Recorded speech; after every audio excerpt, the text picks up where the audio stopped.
esta mañana es el Dios derrochador.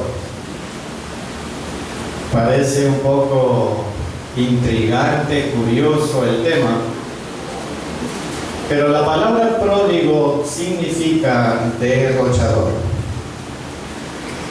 Hay una famosa historia en el libro de Lucas, capítulo 15, que por cierto pido a la congregación mantenga abiertas sus Biblias en el capítulo 15 del libro de los Hechos, porque vamos a centrar nuestra meditación en la porción del hijo pródigo de los versículos 11 en adelante. Y en este capítulo hay una historia de un hijo que toma la herencia de su padre y la gasta. Y luego vuelve con su padre, y este padre es un padre perdonador. Pensar que es la historia de un solo hijo, de hecho, es un error. Es la historia de dos hijos, de un hermano menor y de un hermano mayor. Debemos compararlos y contrastarlos. Si no los comparamos y los contrastamos, nos perdemos el mensaje radical que Jesús quería dejarnos en esta parábola. De esta parábola exponen los paradigmas existentes, las categorías existentes que tenemos para entender nuestra relación con Dios. Y hay otra cosa muy interesante sobre esta historia.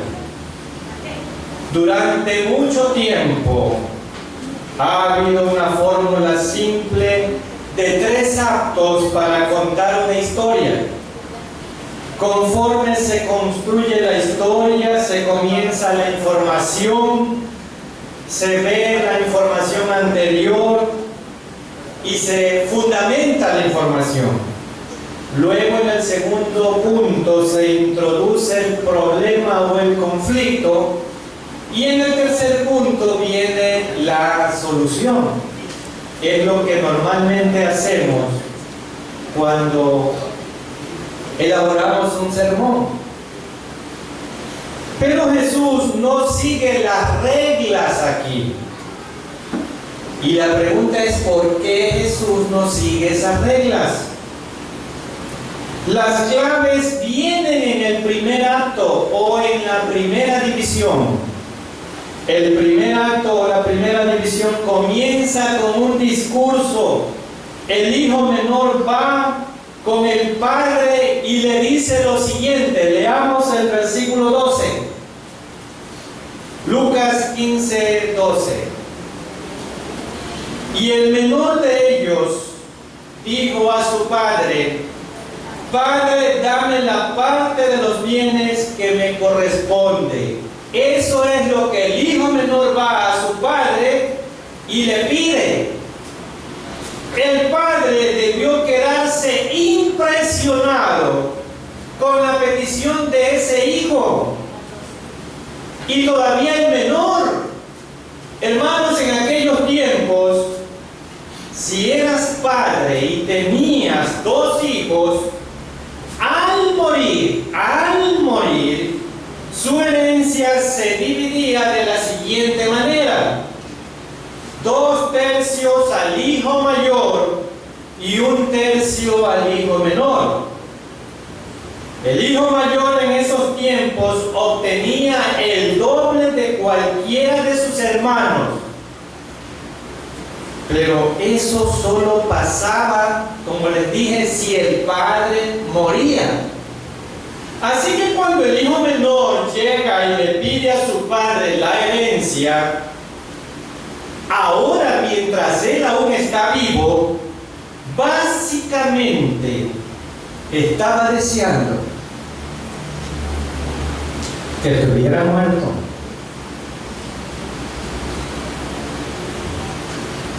El hijo menor quiere las cosas del padre, pero no quiere al padre.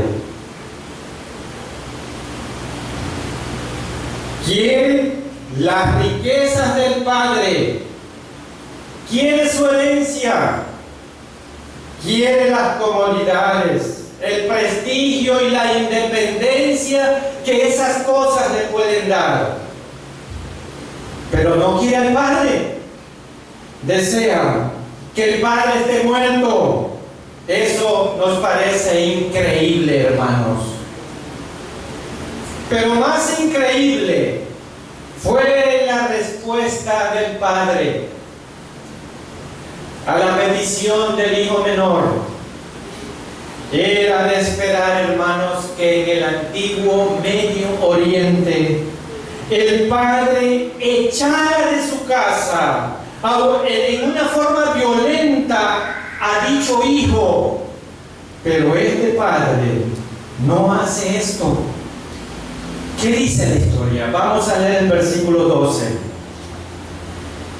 Y el menor de ellos dijo a su padre: Padre, dame la parte de los bienes que me corresponde. Y aquí está la parte que quiero recalcar. Y les repartió los bienes. Dividió la propiedad, porque eran dos hermanos. Dividió la propiedad entre ellos dos. Y hermanos, la palabra griega que se usa aquí para propiedad es la palabra bios, que significa el curso de la vida o el medio por el cual se sostiene la vida. Eso significa. En otras palabras, el padre dividió su vida entre ellos dos. ¿Por qué dice eso? Los bienes del padre eran su tierra. La tierra era la riqueza que tenía, y la única manera de darle a su hijo menor una tercera parte era vendiendo su tierra. En esos días, la identidad misma de la gente estaba ligada a sus bienes, a su tierra. Si perdía su tierra, se perdía él mismo. Si perdía parte de su tierra, perdía su estatus dentro de la comunidad. Todo lo que tenía se debía a lo que tenía. Así que lo que el hijo menor le pide a su padre fue que desgarrase su vida, que desgarrara su lugar en la comunidad, que se desgarrara él mismo. ¿Y qué hace el padre? El padre lo hace. Dividió su propiedad entre sus dos hijos. Se quedó con 2/3 de los bienes. El hijo toma su parte y se va. Malgasta todo lo que le dio su padre y llega a un estado de ruina absoluta. Y cuando literalmente está en el fondo del fango junto con los cerdos, se da cuenta de lo tonto que ha sido y se le ocurre un plan. Leamos el plan en los versículos 13 al 16. No muchos días después, juntándolo todo, el hijo menor se fue lejos a una provincia apartada y allí desperdició sus bienes viviendo perdidamente. Y cuando todo lo hubo malgastado, vino una gran hambre en aquella provincia y comenzó a faltarle. Y fue y se arrimó a unos ciudadanos de aquella tierra, el cual le envió a su hacienda para que apacentasen cerdos. Y deseaba llenar su vientre de las algarrobas que comían los cerdos. nadie le daba. Miren, hermanos, la primera parte de ese plan es ir a casa. Esto es ir a casa. Y vamos a leer el versículo 17.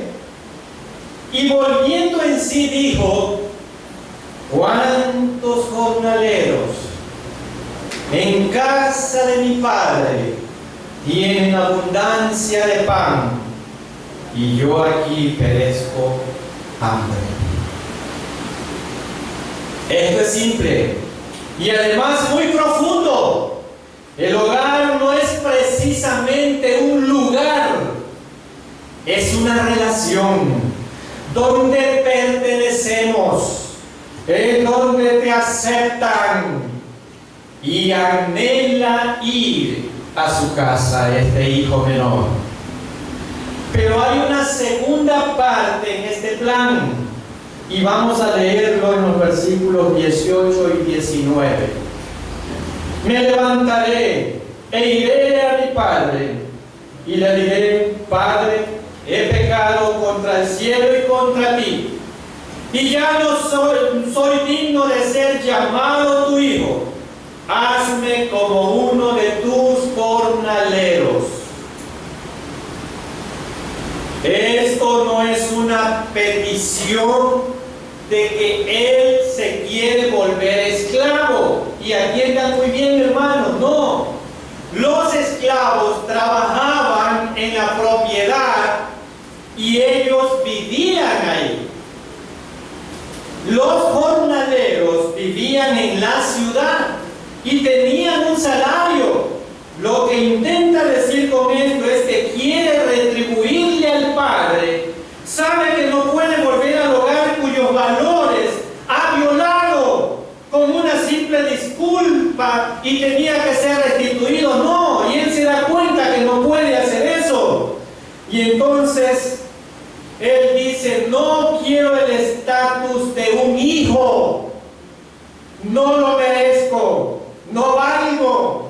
Quiero ganarme mi regreso. Hazme como uno de tus jornaleros. Quiero retribuirte en ese orden. Ese es mi plan.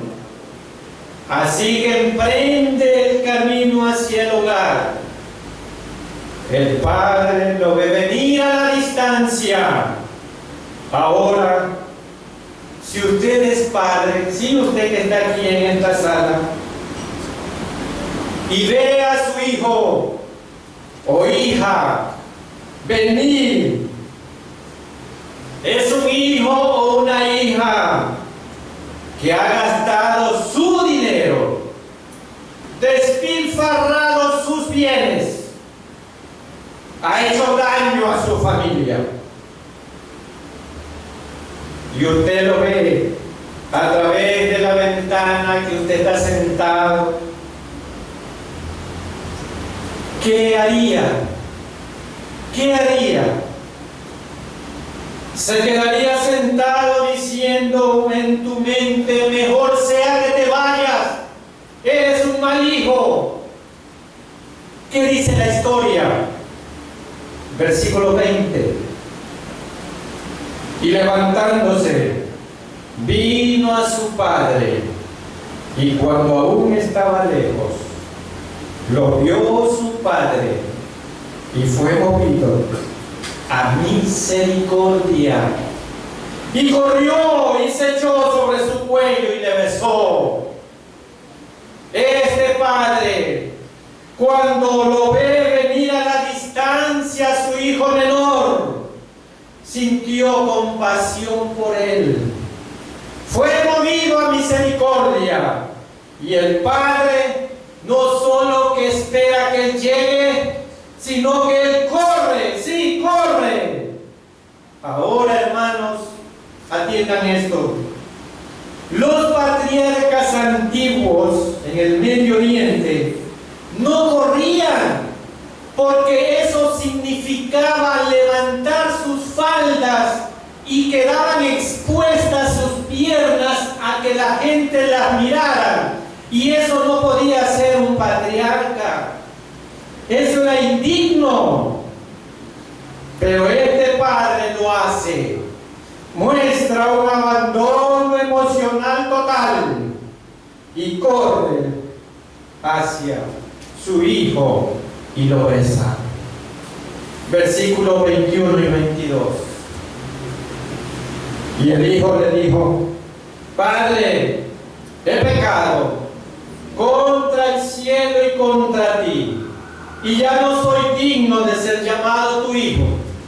Pero el padre dijo a sus siervos: Sacad el mejor vestido y vestidle, y poned un anillo en su mano y calzado en sus pies.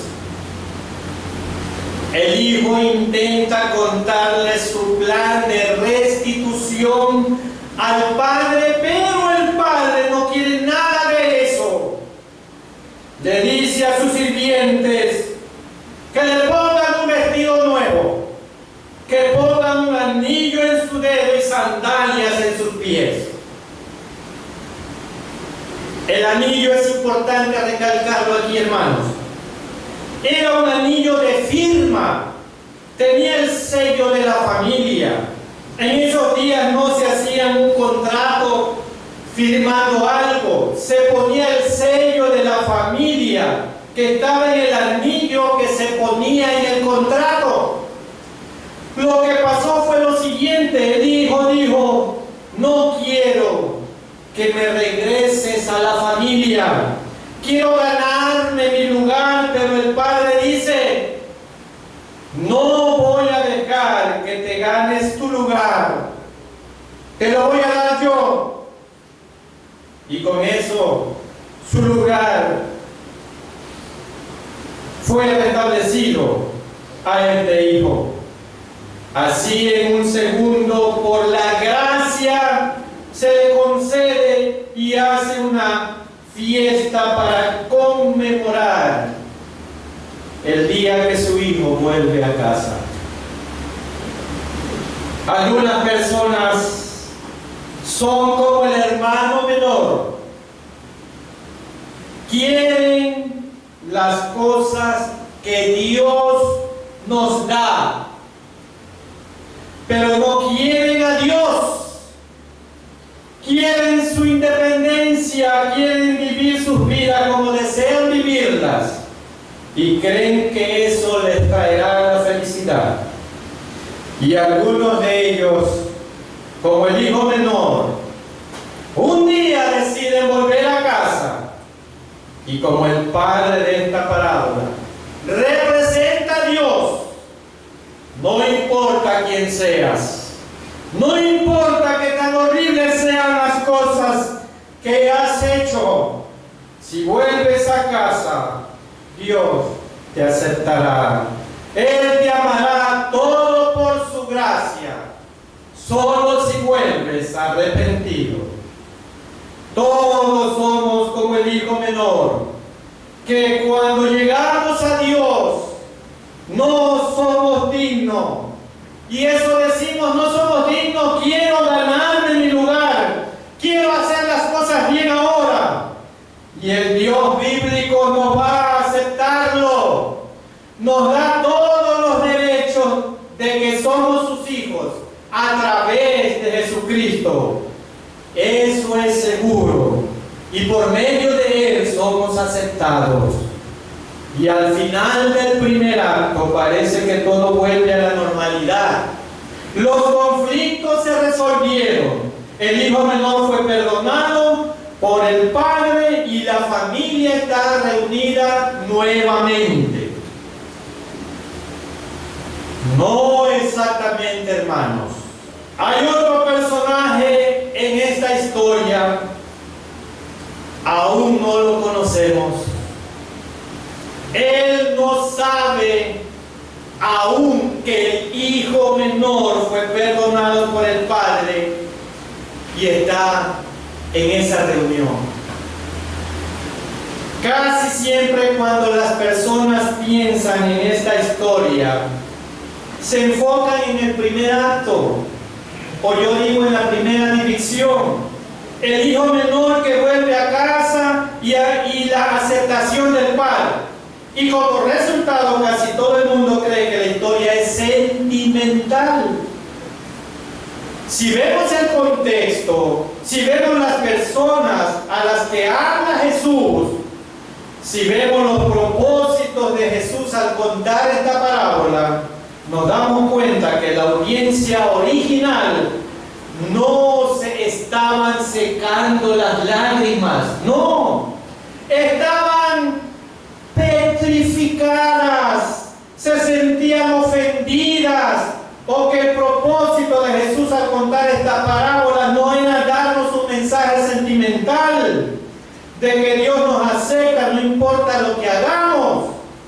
Está aquí para decirnos básicamente que todo lo que has escuchado y has pensado sobre cómo acercarte a Dios está muy, pero muy mal. Sí. La historia continúa en el siguiente acto y lo llamo la segunda división. Leamos los versículos 23 al 27. Un nuevo conflicto se levanta cuando el padre hace una fiesta. Y aquí está el segundo acto. Y traed el becerro gordo y matadlo, y comamos y hagamos fiesta, porque ese hijo muerto era y ha revivido, se había perdido y es hallado. Y comenzaron a regocijarse. Y su hijo mayor estaba en el campo, y cuando vino y llegó cerca a la casa, oyó la música y las danzas. Y llamando a uno de los criados le preguntó qué era aquello. Y él le dijo: tu hermano ha venido y tu padre le ha hecho matar el becerro gordo por haberle recibido bueno y sano. ¿Qué ocurre, hermanos? Jesús continúa el relato de su parábola. El hermano mayor está en el campo y cuando se acerca a la casa escucha música y que están bailando además. Llama a un sirviente y le pregunta: ¿qué sucede? ¿Qué está pasando en mi casa? Y el sirviente le contesta: tu hermano volvió y tu padre ha matado el becerro gordo porque volvió sano y salvo. Pero el hermano mayor estaba enojado, tan furioso que se negó a entrar a la fiesta. Y era su turno de sacudir la integridad de la familia. Al no entrar es como si estuviera diciendo: no soy parte de esa familia, soy el heredero y no voy a estar en la misma familia donde está él, mi hermano menor. Eso obligó al padre a salir y a rogarle al hermano mayor que entrara, pero no quiso entrar. Es áspero con su padre. Leamos los versículos 28 y 29. Entonces se enojó y no quería entrar el hermano mayor. Salió por tanto su padre y le rogaba que entrase. Mas él, respondiendo, dijo al padre: he aquí, tantos años te sirvo, no habiéndote desobedecido jamás, y nunca me has dado ni un cabrito para gozarme con mis amigos. Y escuchen bien, hermanos, y pongan muy bien su mirada en estos dos versículos. No lo llama padre. Miren el versículo 29. Y él le replicó y le dijo: mira, mira, a mí en tantos años como te he servido sin desobedecerte nunca una orden tuya, jamás me has dado un cabrito para comérmelo con mis amigos. No le dice padre, le dice mira. Y en el versículo 30, hermanos: pero cuando vino tu hijo, no dice mi hermano, tu hijo. No le llama mi hermano que ha consumido tus bienes con rameras, has hecho matar el becerro gordo. ¿Sí se dan cuenta, hermano? No voy a entrar, noten que no lo llama hermano, ni siquiera le dice tu hijo, le dice ese, tu hijo. No acepta estar en la misma familia con él. El hermano mayor está furioso, pero está particularmente furioso por el costo. Por el costo, sí. En esos días, hermanos, las personas no comían carne a diario porque era muy costosa. Era un manjar delicado, pero el manjar más delicado de todo era el becerro específicamente escogido y engordado. Y no solo era para una fiesta privada, no, sino que cuando el padre ordena matar el becerro gordo, sabemos que toda la ciudad asistiría a la fiesta. Pero el hermano mayor estaba tan furioso que no quiso entrar. No necesitamos un doctorado en psicología, hermanos. Si eres hermano mayor, para darte cuenta de este día, era el día más grandioso en la vida del Padre. De hecho, el matar el becerro engordado e invitar a toda la ciudad a la fiesta, el Padre muestra que es el día más grandioso de su vida. El hermano mayor seguramente lo estaba viendo, pero no le importa, no le interesa. Lo único que ve es que el Padre está usando su herencia de una forma que él no lo aprueba, porque él sabía que lo que le quedaba al Padre era todo suyo y lo estaba consumiendo con ese hijo menor. ¿Qué es lo importante del hermano mayor? ¿Qué es lo importante para el hermano mayor en este momento? Le importan las cosas del Padre, pero no le importa en realidad el Padre. Le importan los bienes, le importa el costo de todo lo que se está gastando. El becerro engordado y piensa, ¿por qué no puede matar mejor una cabra? Le importan las cosas del Padre, pero no le importa el corazón del Padre. Leamos el versículo 31. El Padre le respondió, hijo mío, si tú estás siempre conmigo y todo lo mío es tuyo. Esa es la verdad literal. Porque cuando el Padre dividió la herencia, el hijo menor tomó su herencia y se la gastó. Y cada una de las cosas que tenía el Padre, las herencias, la heredaba el hijo mayor. Es el único heredero de todo. Es suyo. Y lo único que puede ver es que su herencia disminuye por el regreso de su hermano menor. Está furioso y está humillado, y más aún está humillando a su padre en el día más grandioso de su vida. Hace que el padre salga de su gran fiesta para tratar de entrar a este hijo mayor y discute con él. Leamos el versículo 32. Además había que hacer fiesta y alegrarse, porque este hermano tuyo, le dice su padre, se había muerto y ha vuelto a vivir, se había perdido y se le ha encontrado. Le está diciendo el padre al hijo mayor. Pero ¿cómo le responde el padre? De nuevo responde con ternura y dice: hijo mío, quiero que vayas a la fiesta. Y así nos preguntamos, ¿cómo responderá el hermano mayor? ¿Estarán juntos al final? Jesús termina la parábola y nos dice nada más. Final abierto. ¿A dónde intenta llegar Jesús con esta parábola que no la concluye? Supuestamente. Mucha de la brillantez de la historia de Jesús recae en eso.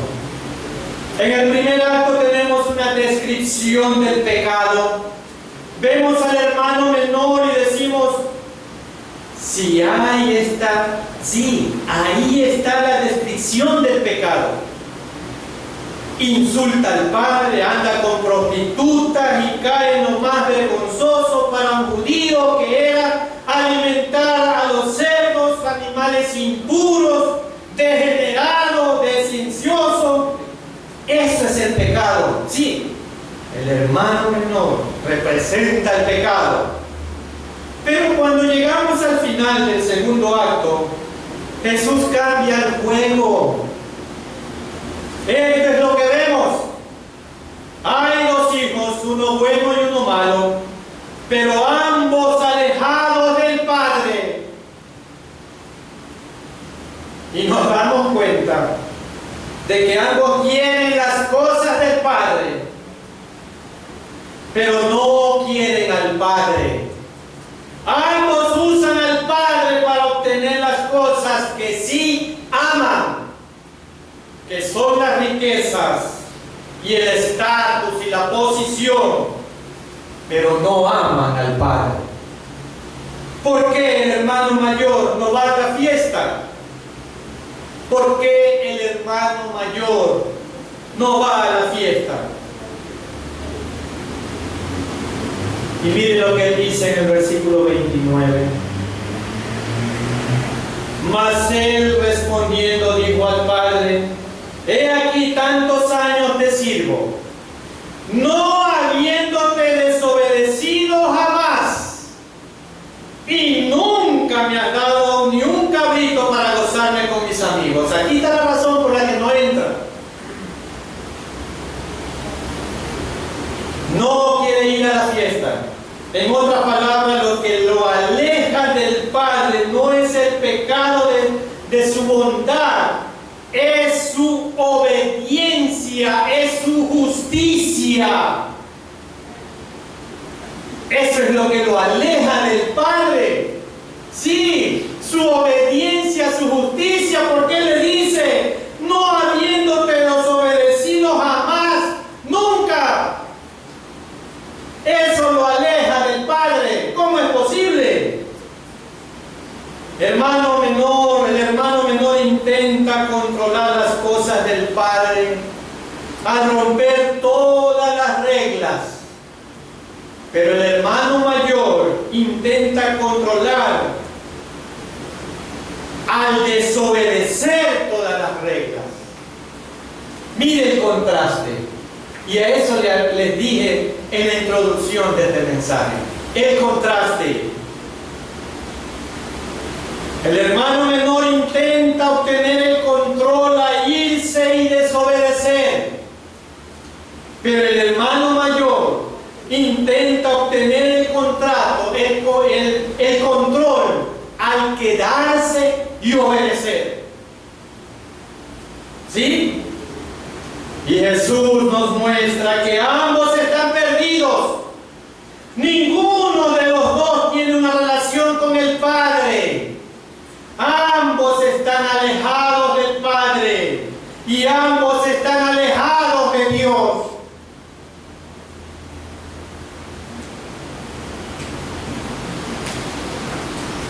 Hay dos tipos de perdición. Por eso Jesús puso al hermano mayor en la parábola. Puedes alejarte de Dios a través de la moralidad y la religiosidad. No puedes alejarte de Dios a través de la inmoralidad y la falta de religión. Hay muchas personas, hay muchos cristianos con un corazón como el hermano mayor. Sí, dentro de su corazón dicen: voy a la iglesia, intento ser obediente, oro, intento servir a Jesús. Entonces usted dice: Dios debe contestar mis oraciones, dame una vida relativamente buena y llévame al cielo cuando yo muera. Si eso es el lenguaje de tu corazón, entonces Jesús es tu modelo, Jesús es tu ejemplo, Jesús es tu jefe, pero no es tu Salvador. No es tu Salvador. Quieres ser tu propio Salvador. Tú quieres ser tu propio Salvador. Y toda tu moralidad y toda tu religión solo es una forma de hacer que Dios te dé las cosas que de verdad quieres. Entonces no quieres a Dios por lo que Él es, sino por lo que te da. Los hermanos mayores.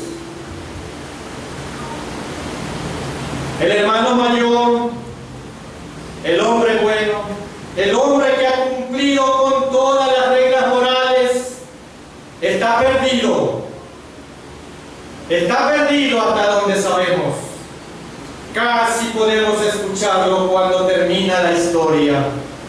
El hermano menor, el amante de las prostitutas, el apacentador de cerdos inmundos, es salvo.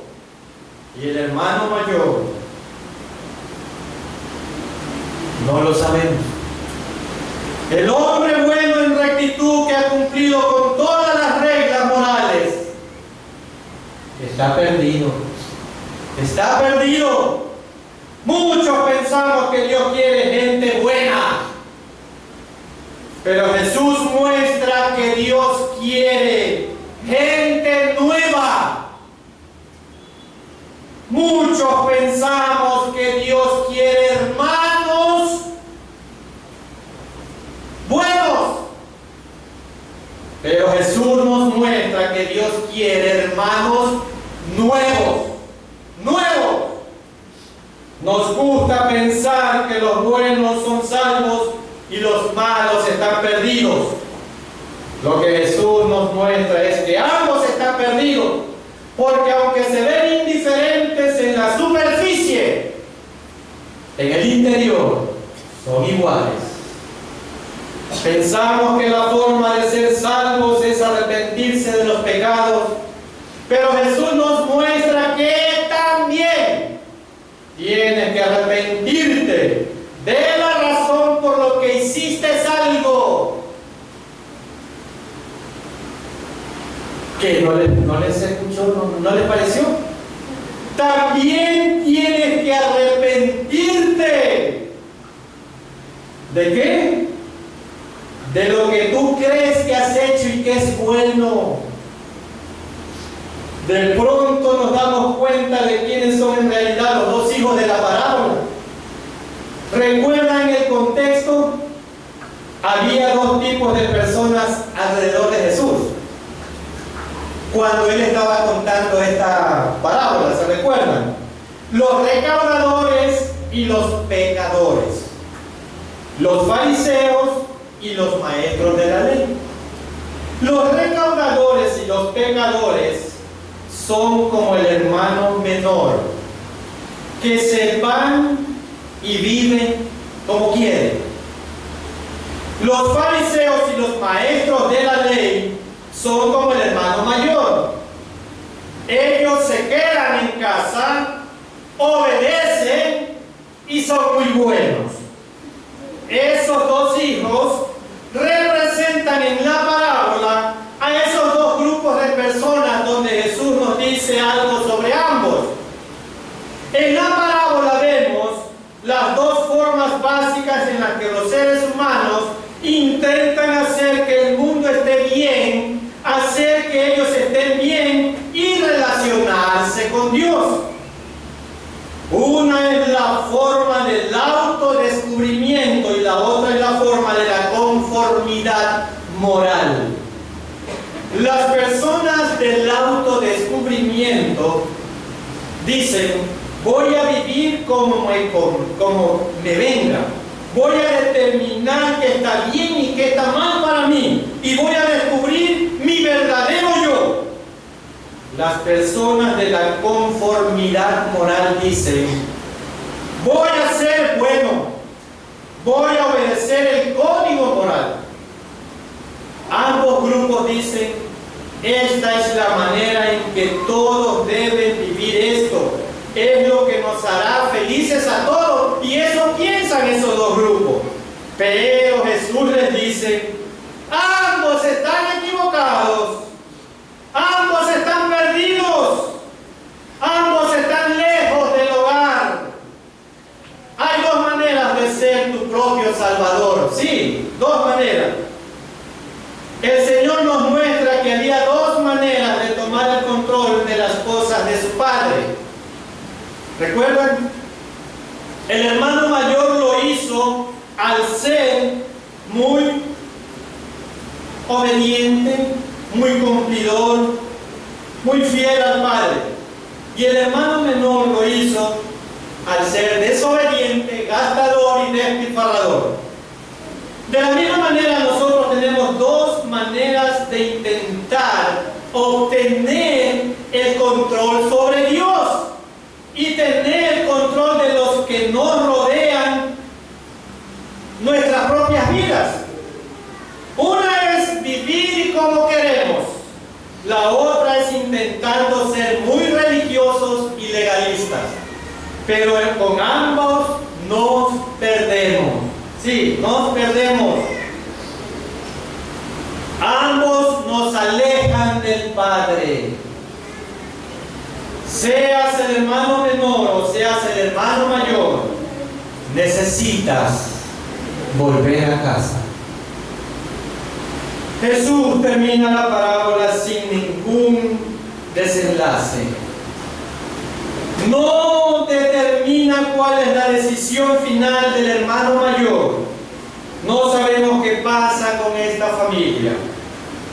Y surgen preguntas como estas. ¿Por qué un narrador de historias como Jesús la deja sin conclusión? Sabemos que quiere que comparemos y contrastemos a los dos hermanos, pero también quiere que nos veamos nosotros mismos en esta historia. Eso es lo que Él quiere, que nos veamos nosotros mismos en esta historia. Quiere que veamos que necesitamos algo que falta en nuestras vidas. Quiere que anhelemos algo. Quiere que busquemos algo. Quiere que anhelemos ir al hogar. ¿Y cómo vamos al hogar? Ya que seas un hermano mayor o un hermano menor, solo hay una forma. Jesús dice que necesitas hacer tres cosas. Primero, necesitas el amor inicial de Dios. El Padre sale por ambos hermanos para hacerlos entrar a la fiesta. Va con el primer hijo, lo besa y le dice: entra. Va con el segundo hijo, le ruega que entre, pero no va. Pero él va por ambos hijos. Nunca buscarás a Dios a menos que Él primero te busque a ti. Nunca buscarás a Dios a menos que Él primero te busque a ti. Y Él te está buscando hoy. Segundo, tenemos que aprender a arrepentirnos de algo más que solo de nuestros pecados. El hijo menor llega a casa y tiene muchos pecados de los que tiene que arrepentirse. Y decimos: así se arreglan las cosas con Dios. Pero recuerden, el hermano mayor nunca desobedeció al Padre y estaba perdido.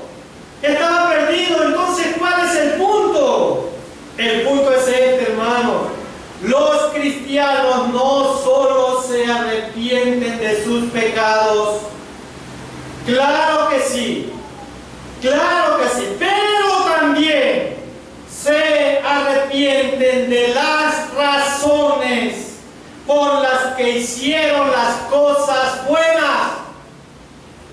Debes aprender a arrepentirte no solo de tus pecados, sino también de tu justicia.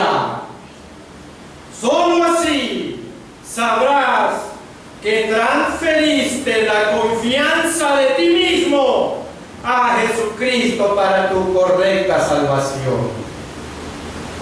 Y de esta manera te dirás al Señor que no te consideras autosuficiente. Para el hermano menor, la restauración fue gratuita, fue de gracia, pero para el hermano mayor fue inmensamente dolorosa, le costó mucho. Nosotros los humanos necesitamos un hermano mayor. Dios no puede devolvernos a la familia, adoptarnos, aceptarnos, vestirnos.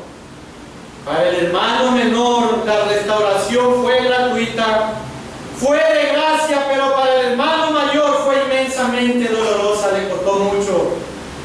Nosotros los humanos necesitamos un hermano mayor.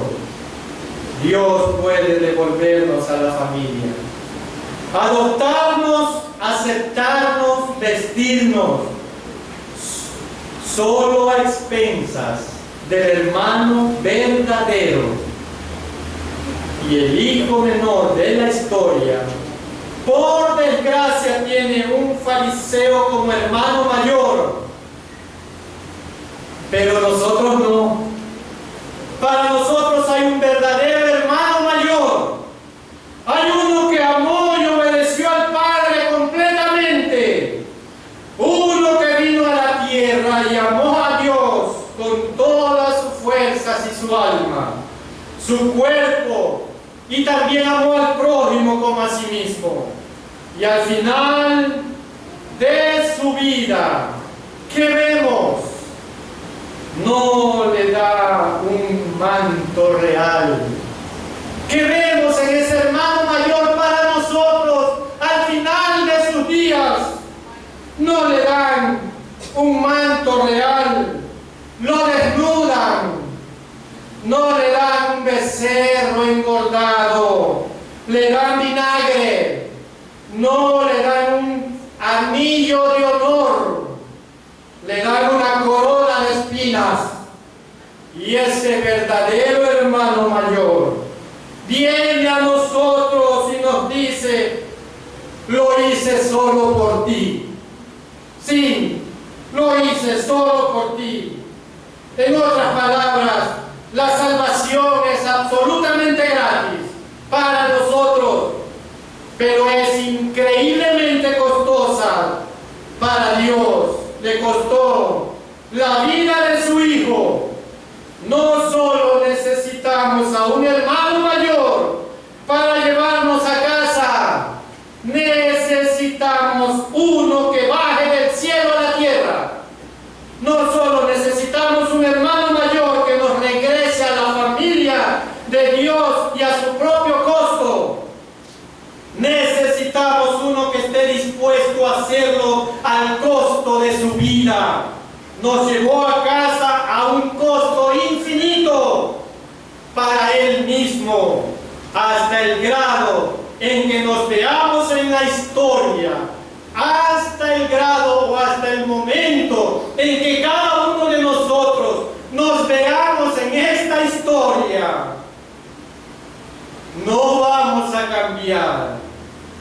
Tu entrega a Dios no será verdadera. Y recuerda lo que dice el hermano menor: yo soy obediente, cumplí con todo. Sin embargo, él se justificaba por su propia justicia. ¿Cuántos de nosotros nos creemos santos espirituales? ¿Cuántos de nosotros nos creemos santos espirituales? porque nos apoyamos solo en nuestra justicia, justicia que solo le corresponde a Dios. Voy a pedir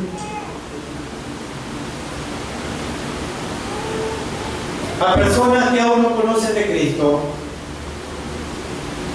que Dios está hablando a su corazón en este momento, que abra la puerta de su corazón a ese hermano mayor que tenemos, que vino desde el cielo a dar su vida en rescate de nosotros. En primer lugar, a aquellas personas que aún no conocen de Cristo. En segundo lugar, a aquellas personas que necesitan reconciliarse con otro hermano o hermana. Y en tercer lugar, a todos aquellos hermanos que deseen hacer desde hoy en adelante un compromiso con Dios, no basado en su propia justicia, sino amparados en la gloriosa gracia y misericordia de Dios. Porque ninguno de nosotros somos justos, somos humanos, y la única justicia la tiene Dios. Voy a orar, y mientras estoy orando pido a esos tres grupos de personas que pasen acá para hacer una oración final.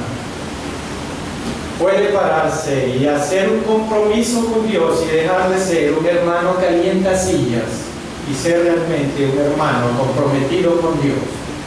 Puede dejar de ser un simple visitante de esta iglesia y aceptar a Cristo como su Salvador y unirse ahora sí a la familia de Cristo. Puede pararse y orar. Gracias te damos, Señor, por tu palabra, que es viva y eficaz, y mientras estos valientes hermanos y personas que están aquí se paran y comienzan a venir hacia acá para hacer un compromiso, un pacto contigo, un pacto de compromiso contigo y con tu obra, con tu iglesia, de ser realmente hijos tuyos, humillados ante ti, ante tu gracia. Señor, oro por aquellas personas que aún no te conocen. Señor, que tú seas el centro de sus vidas y que ese corazón de mármol comience a abrir sus puertas y tú puedas entrar, Señor. Tú no puedes entrar si antes tú no te presentas a ellos. Y tú te has presentado hoy, en este momento, en sus vidas. Oro también por aquellos hermanos que son humildes y que saben que necesitan humillarse ante ti. Necesitan humillar su orgullo, su prepotencia, su arrogancia. Que tú los veas, que pasan acá y comienzan a humillarse. Porque si no se humillan ante nosotros que los vemos, cuánto más de ti que no te ven. Señor, que esta iglesia comience este nuevo año con bases sólidas, con cristianos realmente sólidos, no con religiosos, sino con cristianos verdaderos, que reconozcan que somos basura, que somos barro y que tú día a día nos estás puliendo para perfeccionarnos y hacernos lo que tú deseas que seamos. Gracias te damos, Señor, en esta mañana. Lo rogamos en el nombre del único que es sobre todo, nuestro Señor Jesucristo. Amén. Amén.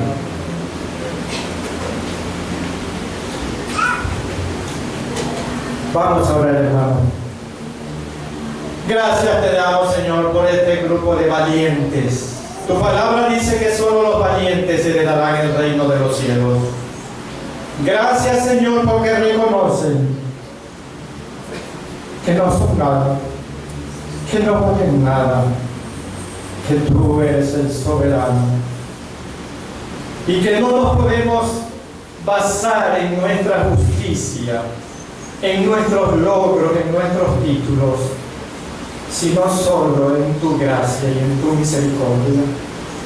Acepta, Señor, estas almas humilladas ante ti para que tú hagas grandes cosas a lo largo de su vida, en donde tú les permitas vivir amparados y guiados por ti. En el nombre de Cristo Jesús. Amén. Amén. Pueden sentarse.